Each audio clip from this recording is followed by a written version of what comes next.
When you're a presenter, how can you make sure that you are heard? That's just one of the things we'll be talking about in this episode of Talking Talks.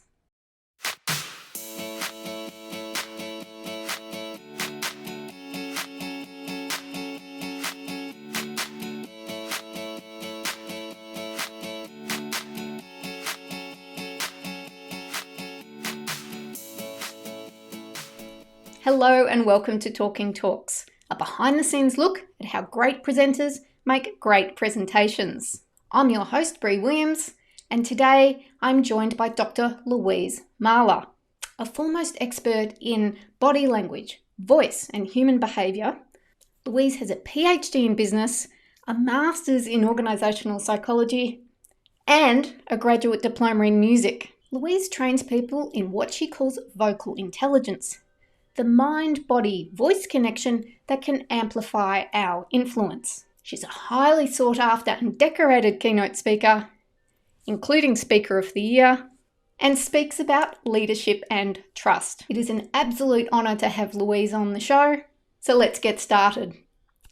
Louise, a very warm welcome, and I heard you share in an interview that your passion is helping people be heard.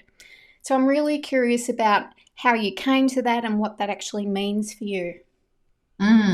So what happened was I sang opera, two parts to my background. One part is opera and the other part is leadership communication. But the leadership communication part built because when I left opera, I moved into business, and I was in a huge international organisation, and I was on the management team, and people who I met there were fabulous at what they did, absolutely brilliant.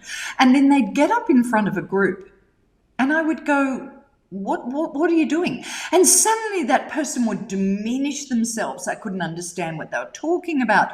Their message didn't come across.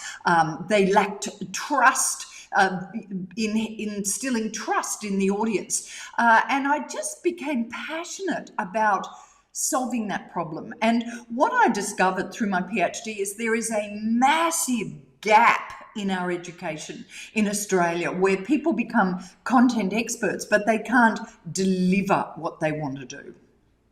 So true. And just before we get into that, how did you make the move from opera to business? Was it always a career plan, or was it these are my options, or it was an interest of yours? No, it was don't try this at home. It was, I meant to take over the world and conquer the planet in the business world. My first degree was economics, so I came in, I was going to, really conquer the world. But I just was subdriven by this problem with everybody presenting their ideas, and more I drifted away into that area, and then did my master's and then PhD in that area, and remain passionate about it to this day. And it's about those areas of, I wake up passionate about it every day. It's about voice and the people that can't get their voice out of their body, and every single person has a voice. So if you're finding that you're going,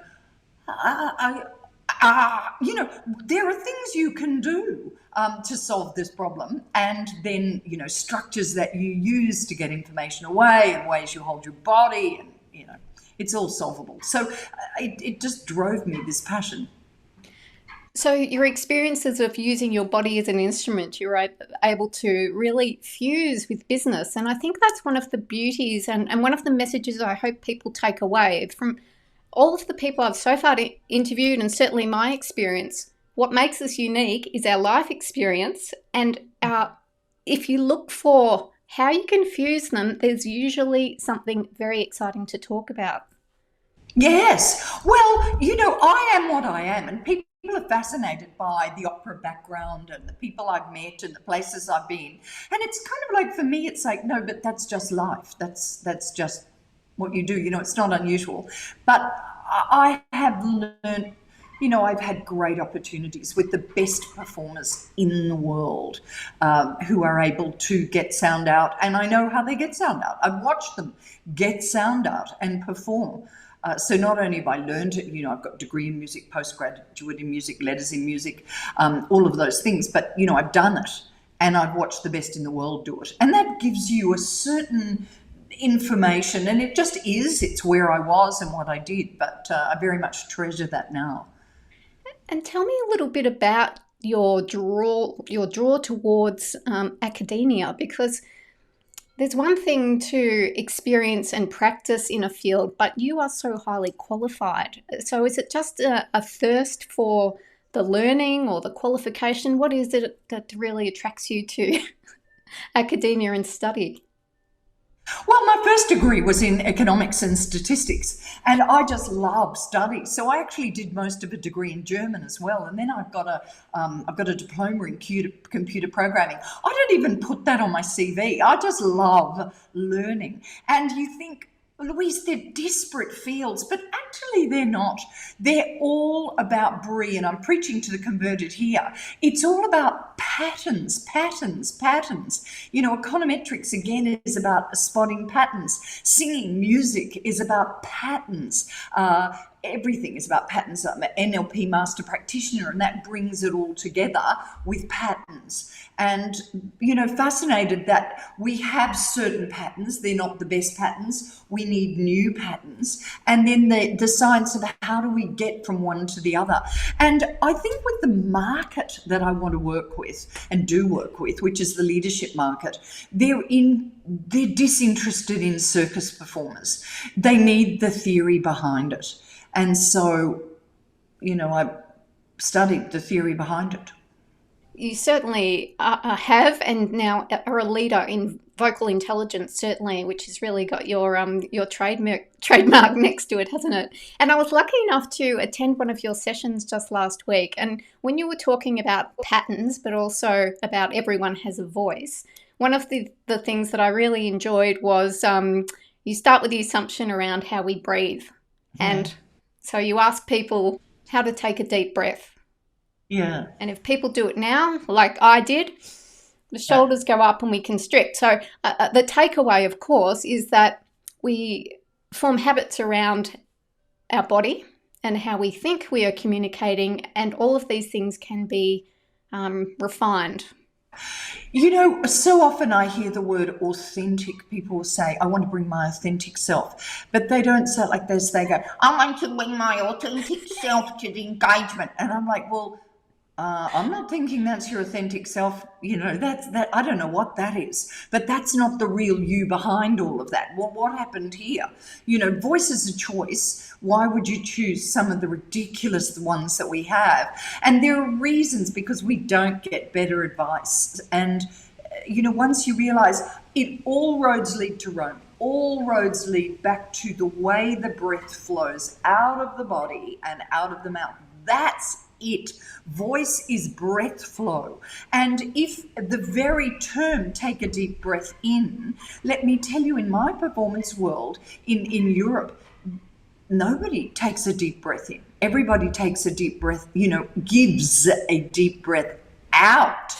Forget breathing in. We have so many bad habits and tensions around an in-breath that we need to let that go. The wording is that we get a habit of stress and then we say that's natural, and it's not, it's habitual. And we need to replace the word natural with habitual and realize that habitual patterns are changeable. I love that. And what is authentic? Authentic is just a practice set of habitual skills that you own. Yeah, and yet so much seems to go wrong often, perhaps it's in people in the wrong hands, where they seem to squash what is their natural talent and their natural energy because they're trying to fit someone else's perception of what it is to be a professional speaker, for instance.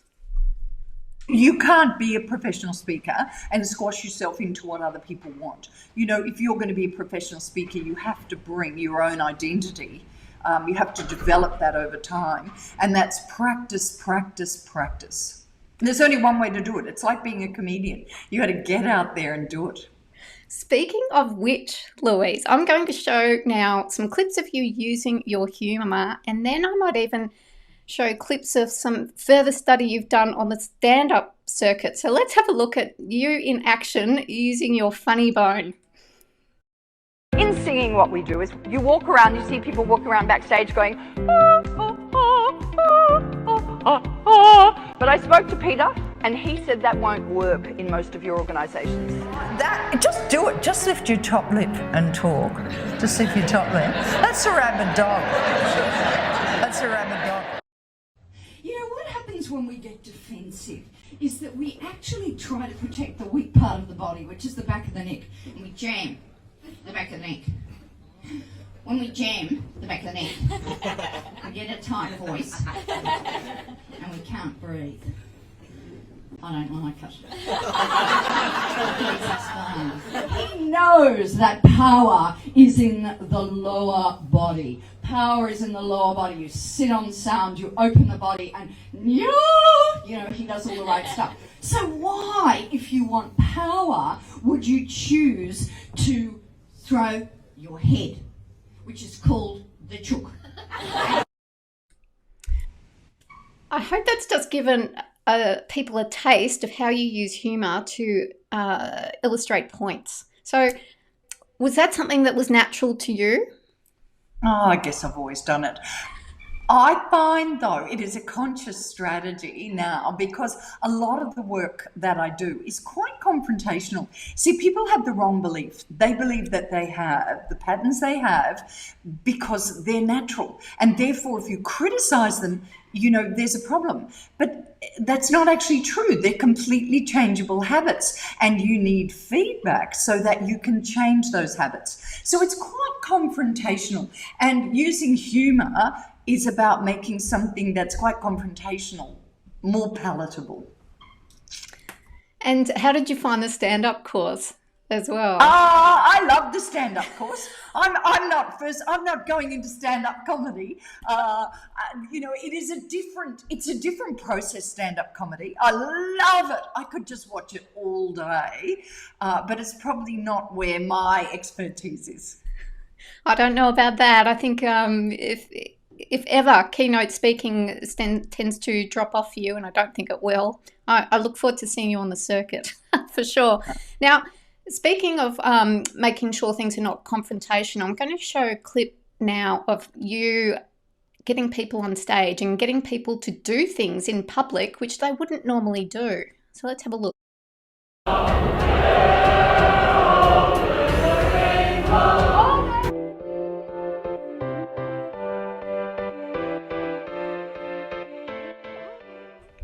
So a lot of, well, of course, when we could get on stage, a lot of stage work. And when I think of people singing, do you have them start, is that at the start of the presentation or is it at the end?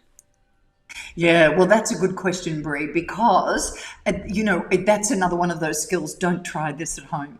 There's a lot of kind of conscious patterns in that. And the key thing is I fool them into it. So I never start off with singing. I don't ever mention the word singing. So many people have so much paranoia around that area. So, you know, it's all about, oh, we just do breath, and oh, we just open the body, and oh, we just open the mouth, and oh, we just, oh, look, suddenly we're putting that together. Look, oh, and then we challenge ourselves, yeah, and then we challenge ourselves with a little bit of a tongue movement somewhere, and the next thing you know, you're singing.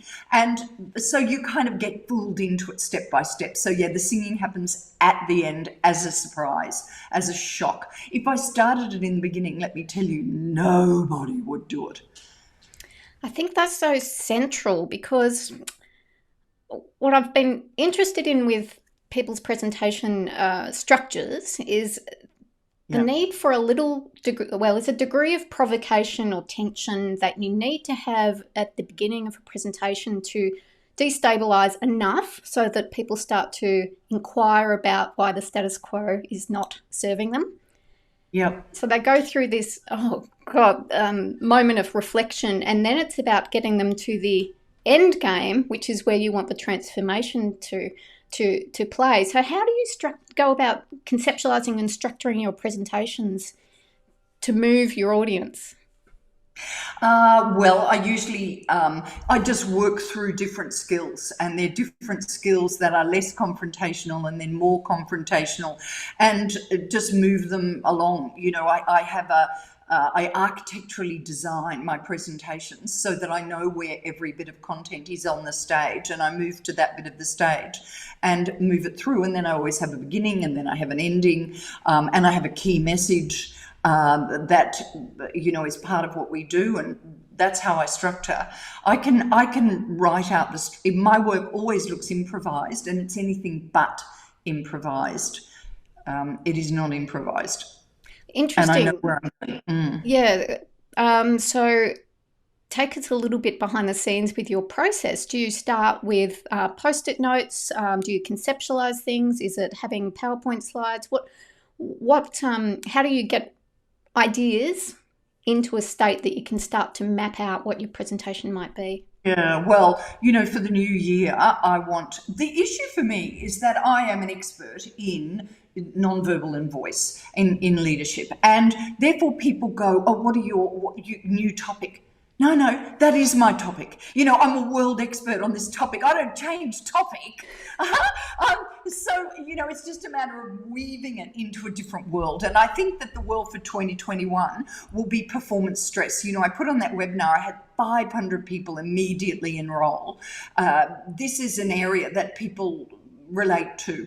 So, you know, I'll certainly give it that title of performance stress. And I need I very much work out, I have a pattern that I work to. I'll start with rapport building. I will then go slightly, take them off sphere and then bring that back into my message. I then have an agenda of material, and then I challenge that at the end with an action.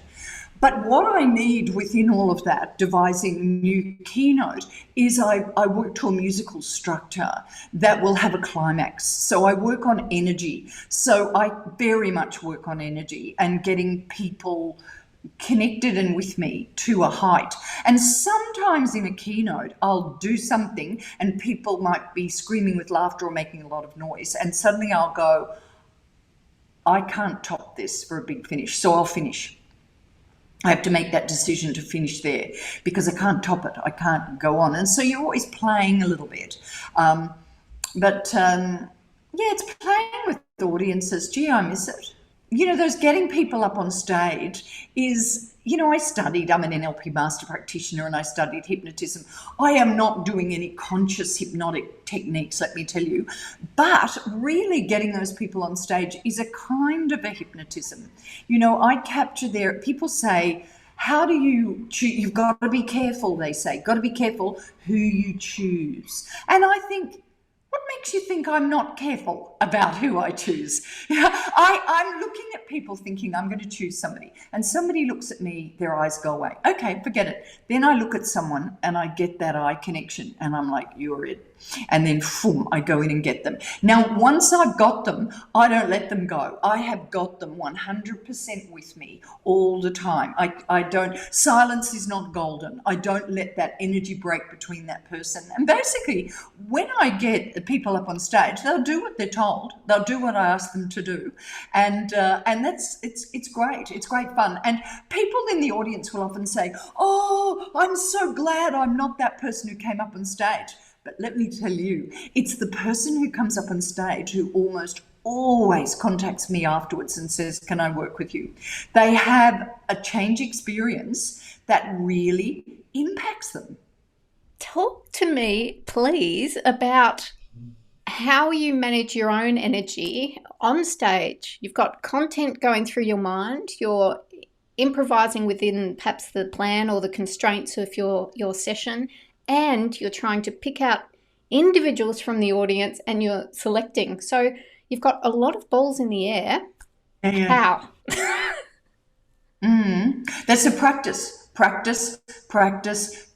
It is like keeping plates spinning. It's like keeping plates spinning. And I also think of a Koosh ball. You know, a Koosh ball is a ball made out of elastic bands and little bits of rubber that stick out in multiple colours.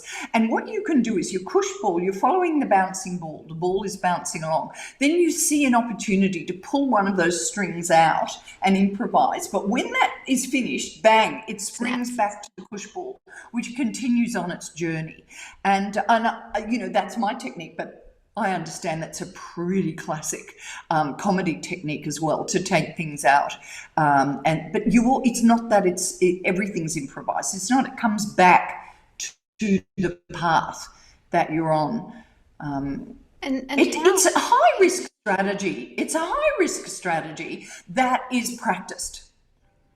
People underestimate the benefit of practice. And certainly when we come out of COVID and we're back on stage, there's going to be a time when it's going to be a little bit of rehearsal. People won't realise it'll all be different again, and that different feeling. And because I've done it for a long time, I'll be back in it quite quickly, but it'll be hard. Yes, you have to be performance ready. Working in the third dimension again is going to be quite interesting. I think one of the big differences I've experienced is the energy transfer. So from an audience, a live audience, you've got the energy of the people in the room. Whereas that can be very difficult, particularly if you're giving a keynote where you can't see the audience or there's a time delay, and so you're not getting that feedback. So how have you overcome that in our new virtual presentation world? Yeah, with tears. So what I find is that I still can, other people still tell me, oh, they have fun, they're interactive, they enjoy it. But what happens at the end of the session is, up comes the screen and I'm gone, and it's like being thrown off a cliff. Where is everyone? Normally I get to see people outside, to talk to them, to get to know them beforehand. So it's like cruelty to dumb animals, really. It's very like doing a radio interview. I did a KISS 101 yesterday morning, and it's all, I had to get up at 6:30 so that I was kind of pumped and ready, because these guys are go, go, go, and they want to talk to you and they want quick fire answers. I can't be lying in bed going, yeah, right. So I get all ready, and then you go, hey, yes, that's right, da, da, da, da, da. And then they go, thank you, Louise, do. And then you're like, oh, I think I'll get a cup of tea. And nobody rings back and goes, oh, that was great, thanks, Louise. Nothing. You get nothing. Radio is cruel. Virtual is cruel. So the audience still gets something, but for me, it's hard. Yes. And how do you then practice self-care, if I can use that expression? So after a session, how do you expel energy that you no longer want to hold, or, top up your cup? I have horses. Ah. I have horses. That's it. The most spiritual of beings, horses. Yeah. That'll do it. Now, I go down and talk to the boys. I've got 2 horses, the boys, and they're downstairs. I love it. And speaking of virtual, I'm just going to show a couple of clips that I stole. There's no audio on these, but just to give people a sense of how you use your green screen and how you interact with your content virtually. I get more serious virtually. Virtual is more of a training than a speaking. And I really get that serious in keynotes. But, I find in virtual it's like, well, cut the jokes and let's just get into it, the content. That's interesting. I think perhaps it's easier to be humorous in with 0 time delay, isn't there? Yeah. No, live is much better. Yeah. You feel, you hear the laughter. I can't hear the laughter. I have to see people and I have to go, I can see you smiling, Joan, and you found that funny, Bob. I can't hear them, but I can see, it's tough. The slides themselves. So it's the first time I think I've seen someone with a full, I love the visual, for instance, of the lungs and the diaphragm and things, and you were really interacting with it. Obviously a deliberate strategy. Yeah, which is hard because there's nothing there in my world.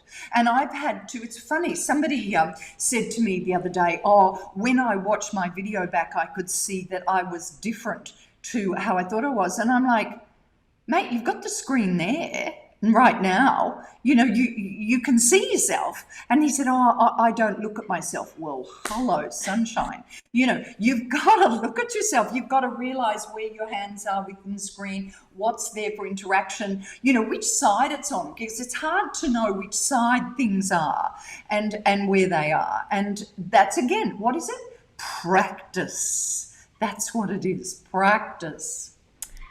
Absolutely. And I think if you reflect on your career so far, so Speaker of the Year, very exciting for you and well deserved.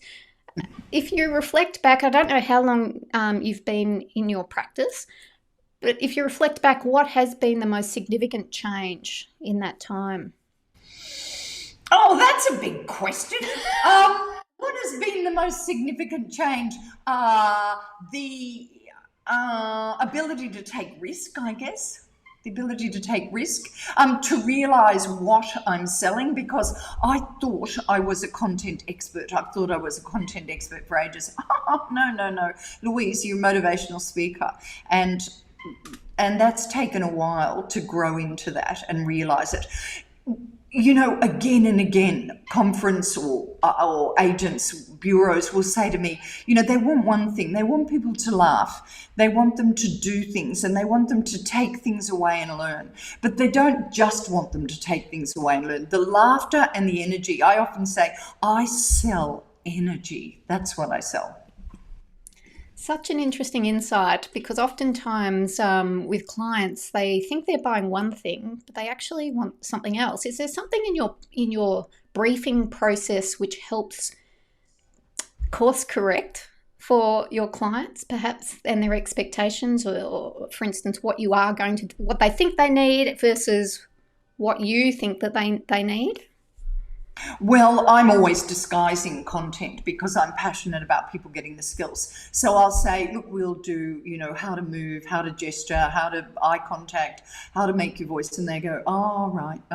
And then I go, but we'll laugh a lot and do a lot of exercise. Oh, yes. You know, everyone's suddenly super excited. And then often I'll say to people just before I go on, now, what's the key thing you want us to take away? And they go, just raise the energy of the room. So I often I start a conference to lift the energy, or I finish a conference, you know, before drinks. And that works really well.